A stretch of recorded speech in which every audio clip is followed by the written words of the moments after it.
Well, Dave, first off, it's great to connect with you. Very much looking forward to the weekend. What about you? What does being in the Ring of Honor at Syracuse University mean to you?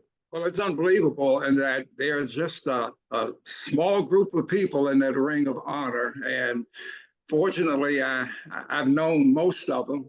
I knew Jim Brown, knew Ernie Davis. What's the reason? He's the reason one of the reasons I came to Syracuse. Floyd Little was a year behind me. Boeheim was not only my teammate, but my roommate. And so all four of those guys are there. So joining them makes me feel very good.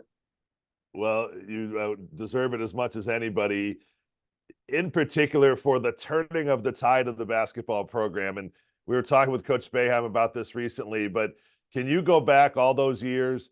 And it was a surprise maybe that you wound up here, but because you came, you turned a program that had lost 27 in a row, Dave, into a viable program. And shortly after you leave, you're in the Final Four, and that, you guys were a game away from the Final Four.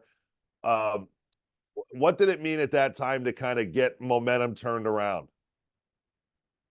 Well, for the freshman team that came in together,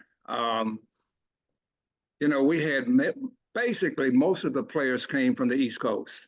Today, with recruiting being almost global, guys from all over the world are being recruited. But back then, we had Fred Lewis, who had just come in as a head coach, was one heck of a recruiter. Syracuse had just built a new arena on the campus. Basically, it was built for football, but that's where we played basketball. It held 6,000 or 7,000 people. The field house wasn't huge, but I think there was so much excitement with our freshman team coming in. And needless to say, back then, you couldn't play varsity as a freshman. And I do believe, had we had that ruling, our freshman team would have played varsity, and a lot of those guys on the varsity would not have been on the team because they were losers. And we used to practice freshman team against the varsity team, and we consistently beat them. So we knew that we were pretty good. So by the time we became sophomores, things really started to turn around. And as you say, the 3 years that I was able to play with my classmates, we turned the program around. Next thing you know, you're a couple of buckets away from averaging 100 points a game. Unbelievable. I mean, when you go back and look at, how we played an up-tempo game because Fred Lewis had us pressing. There were a lot of turnovers. We pressed the opposition into getting turnovers, which gave us easy buckets. And so we had a nice team. When the sophomores joined, meaning Vaughn Harper didn't play right away his first year of eligibility because he was academically had a problem. But Rick Dean came on, Val Reed came on, and then the next recruiting class gave us George Hicker and Richie Cornwall. So we had a really nice group of offensive players.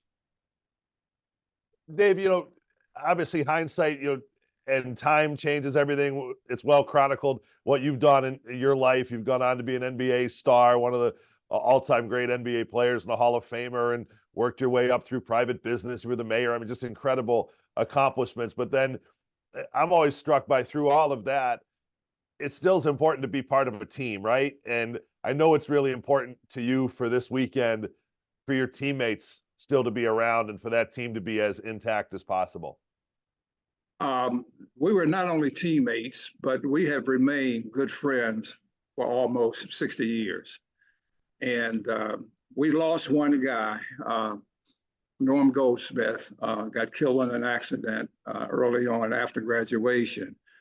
But all the rest of us are there, and they're coming back. So, 6 of us came in together. Five of us will be together, and then added Chuck Richards. He came in. He had to sit out a year because he was a transfer student from West Point. But we've remained very close. I mean, my wife and I have gone to Europe with Nicoletti, my first roommate.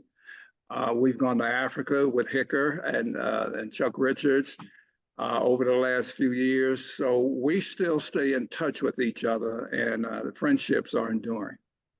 What do you think were the seeds that were put in you here at the university that promoted the success that all of you have had? Because you listed out Chuck Richards, what, 30 years with the FBI. George Hicker's been very successful in private business, and I'm sure I'm leaving out many. And then, of course, your own accomplishments. Bayheim, I guess oh, you yeah, don't he forget was okay. him. I think the friendship and the respect that we had for each other, trying to turn a program around, has kept us together. And we all still are very involved in the program, in the school, in terms of what's happening on campus. And like I say, we still talk a lot. We don't see each other as often because a lot of us are in different parts of the country. But we're always in communication with each other just to see how the program is going. And Jimmy was a stabilizing force because he was there. And he's had so much success, and we're so proud of him. I mean, I look back when we roomed together for 2 years, and it was kind of obvious to me that not only was he a good player, he wasn't a great player, but he was a good player. But he knew the game. And it was obvious to me way back then that he had the potential to become a coach. I never thought he'd have the kind of success that he's had, but he deserves it. He works hard, good person. And I think everybody can be very proud of things that he's accomplished. Sure. And at your alma mater, no less, which is what kind of ties it all together. And Coach Boeheim will be honored at the end of February. So it's been great to see you back. The occasional game over the years, the occasional football game even, and hope to see you at the end of February as well. The last thing as it relates to this weekend, Dave, and it's going to be so fun to see you back with your teammates. I also know it's important for Coach Autry to connect the generations of the family, and mentorship is an important thing for you. What sense do you have about how to relate to the current Syracuse Orangemen or Orange women for that matter? And what messages are important from what you've picked up in your life for the current student athlete? Well, the game has changed so much. It has almost become entertainment. And, the college game that in my era was a little different than it is today. NIL has changed the game big time. Money drives everything. And if you don't have the alumni really coming to the table to support your different programs, recruiting is something that you just can't do.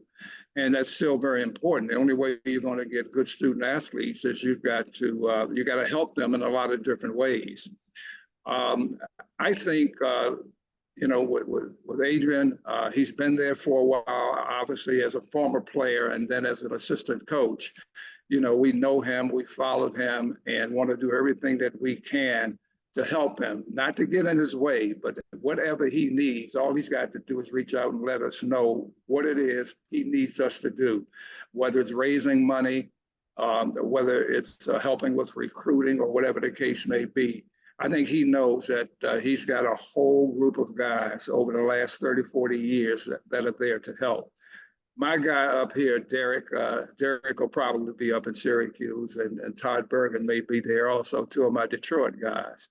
I'm not so sure whether my DC connection will be there, even though we talk. But I'm looking forward to it. I'm bringing all of my family there. My kids will be there. My grandkids will be there. My wife will be there. So it'll be a really good time to just reconnect with so many of the people that have been important in my life. Well, that says it right there, Dave. But you're class personified, such a great representation of the program, the university. We're looking forward to celebrating with you on the weekend. Okay, safe travels. Thank you so much. Look forward to it.